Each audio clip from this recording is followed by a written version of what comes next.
So it's a great day to pitch, and I think you guys know that for every company that gets the pitch, we hear from applications from about 15 or 20. So it is a little bit of a gauntlet to get here and pitch on pitch day. So thank you, gentlemen, for going through our gauntlet to get here. StartUpNV is Nevada's statewide nonprofit startup accelerator and incubator. We operate 5 programs for entrepreneurs and 4 for-profit investment funds and syndicates. Our nonprofit is supported by government grants and corporate sponsors in the short term.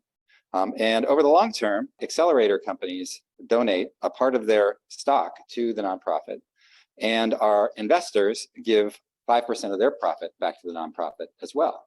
So we hope over time that that creates a nice foundation for us, and we won't have to continue to live on government grants forever.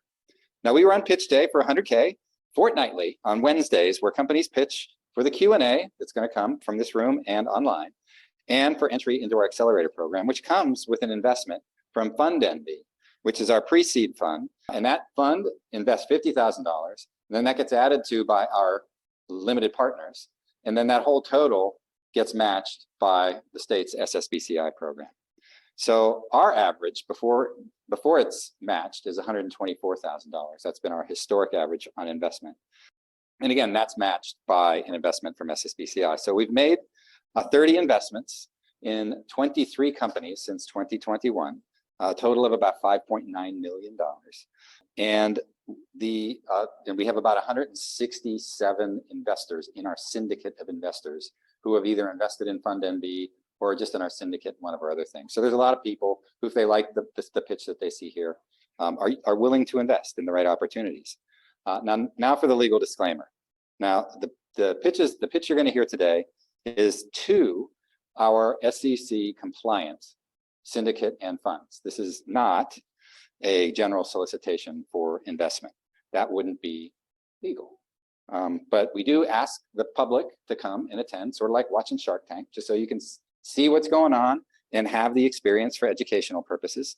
And we, just because of our service component for the community, the educational component is critical to our nonprofit mission. So if you want to find out about the accredited investors and Nevada certified investors and all that stuff, just visit our website, startupnv.org, and on the website we will tell you all about all that legal stuff. So end of disclaimer. Now, our nonprofit work would not be possible without the financial help from grants and sponsors. Our big sponsors here are the City of Las Vegas, Clark County, the Nevada Governor's Office of Economic Development, the EDA, and KPMG. So thank you to those entities for their support. So our Angel NV Founder Bootcamp started a couple of weeks ago. It's held here in this facility on Tuesday evenings at 5:30. It's also online. We're teaching entrepreneurs. So what do I need to do to raise money from angel investors? There's 15 weeks of learning on that general topic, divided into 15 separate topics on it. We run our Incubate Vegas program on Wednesday and Thursday evenings right here. That's aimed at companies that are more in the idea stage. Again, with the idea that eventually they'll get to the point where they can attend the Angel NV seminar and then get to the point where they can pitch for real money. We have our Launch Rural Nevada program, which is ongoing right now. The office hours for that are every Tuesday at noon. It's all virtual because everybody out in the rurals is kind of spread out. Our finale for that is on the 3rd of November in Elko. So you can watch it online. It's a pretty fun competition. There's prize money in the adult and child's or children category. There'll be 10 companies pitching, and it's a lot of fun. So Great Basin College in Elko. We have there will be an event called Vegas Startup Week. So be on the lookout for that. It's going to be the week after Thanksgiving. It is a week of fun and events for startup entrepreneurs.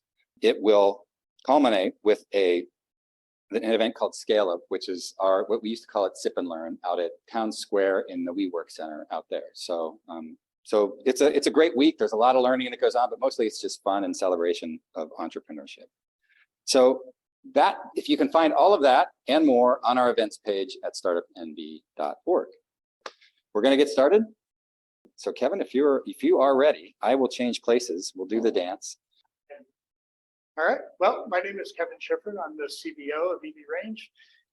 And we want to thank you for the opportunity to present to your group today, and look forward to showing you what we have.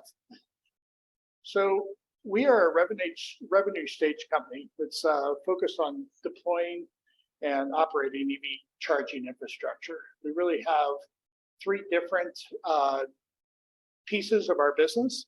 We have what we call Charge Point Operator, which means that we are a software and platform that operates hardware, EV charging hardware. And we also have driver applications that allow people to interact when they do EV charging. We have a division, which is a EPC division, which stands for Engineering, Procurement, and Construction. That is actually a division that goes out and designs, engineers, gets permits, and builds EV charging sites. And then we also own some EV charging sites of our own, where we collect the revenue from the actual drivers. We don't have a lot of them, but we have them in very strategic places that have high level utilizations. We think that the industry, the EV industry in general, is a very interesting point in time where government, the industry, and the consumer interests are aligning. The market itself did about $1.4 billion in 2023, or is projected to, and that's expected to increase to almost $9 billion in the next 5 years. And that's the market for just the charging infrastructure and charging equipment. There's enormous demand for EV charging infrastructure right now. If any of you are EV people, or you know anybody who is, probably one of their biggest complaints is when they go on a road trip, finding adequate charging infrastructure while they're driving. There's a whole lot of public grant money out there right now, both from the federal government, utility companies, and local municipalities and air quality districts. Over $10 billion is earmarked right now for EV infrastructure deployments. EVs in general are surging in the U.S. It's up almost 50% year over year from third quarter last year. In California, I think it was almost 15% of new vehicles sold for EVs, and they have a lot of EV adoption.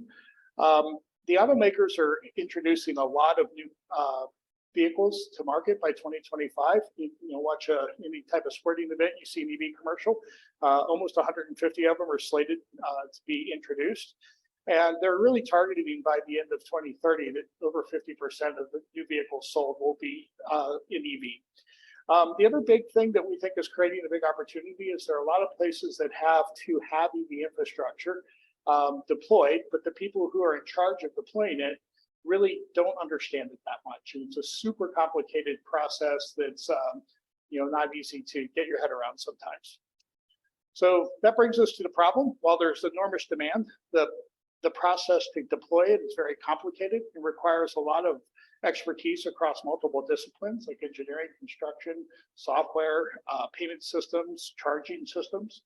And we believe that the solution is to take a systems integrator approach and be a one-stop shop for all that, offer a full suite of products that cover really all aspects of EV infrastructure deployment and ongoing operations.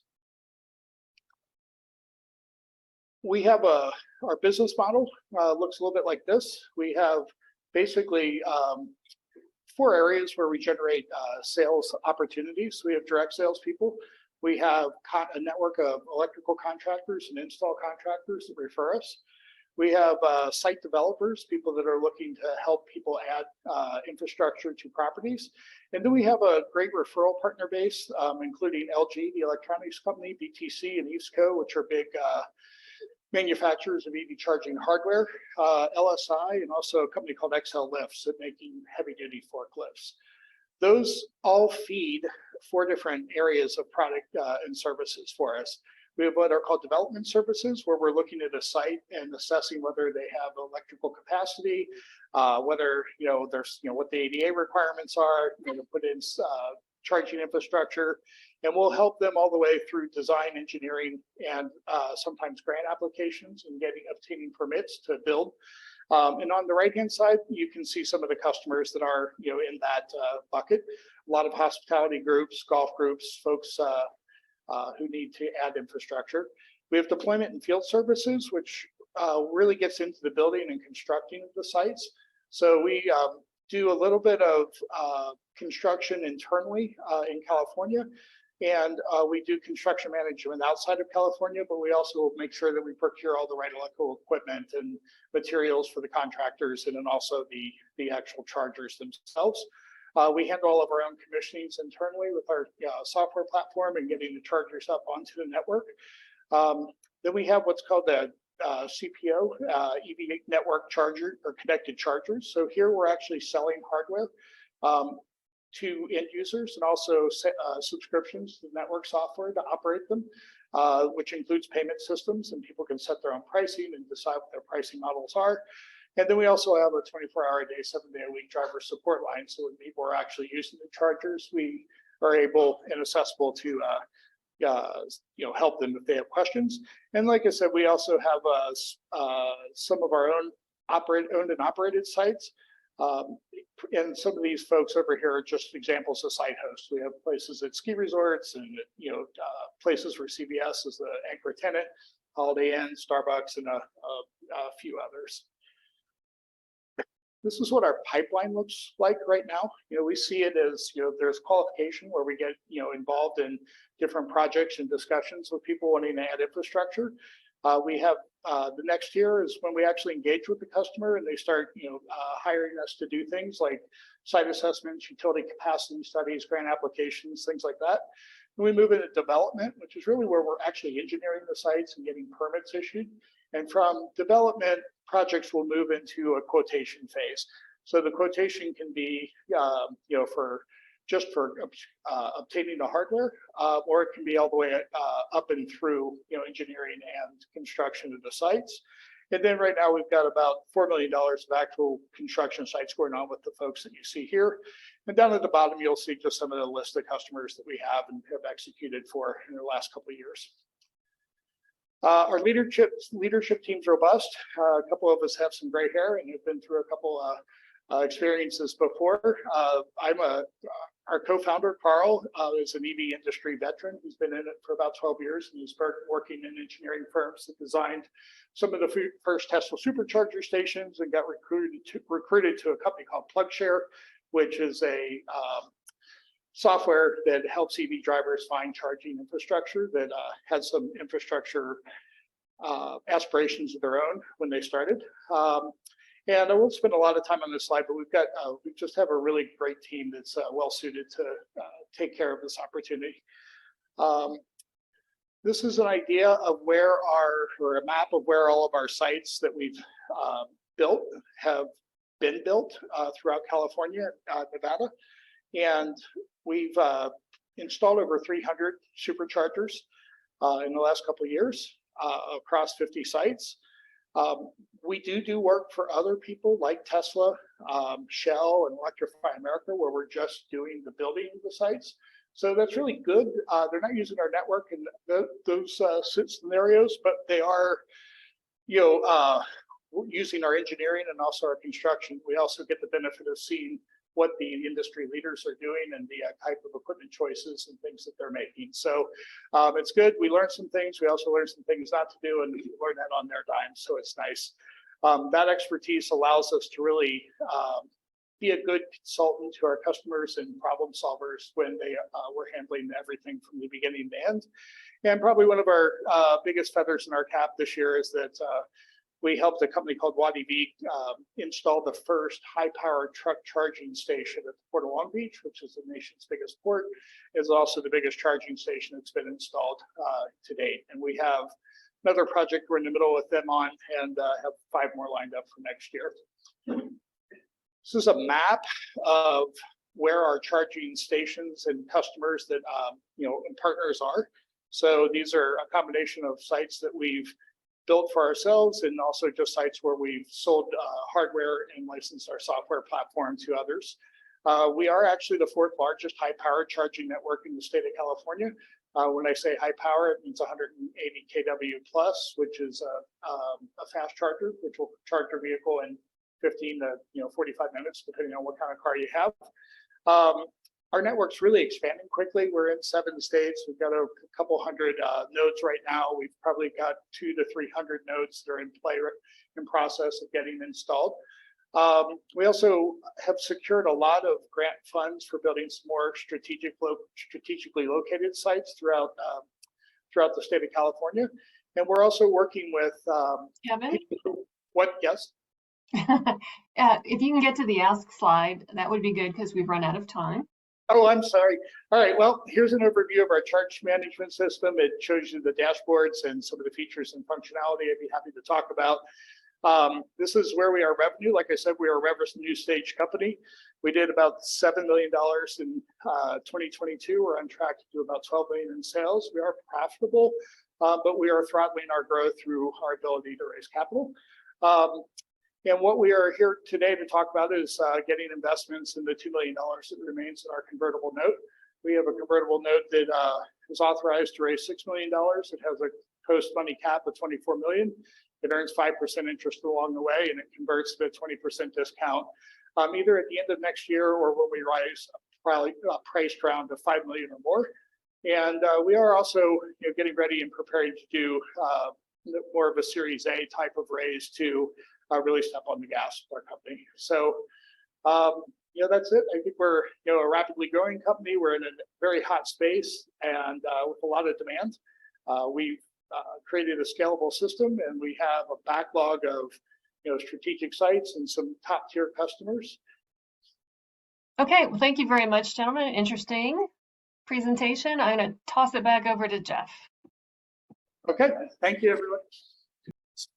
Thanks, guys. I've seen it before, just as interesting this time as it was the last time. So thanks a lot. And thanks to everybody who's here today. And just a few notes to wrap things up.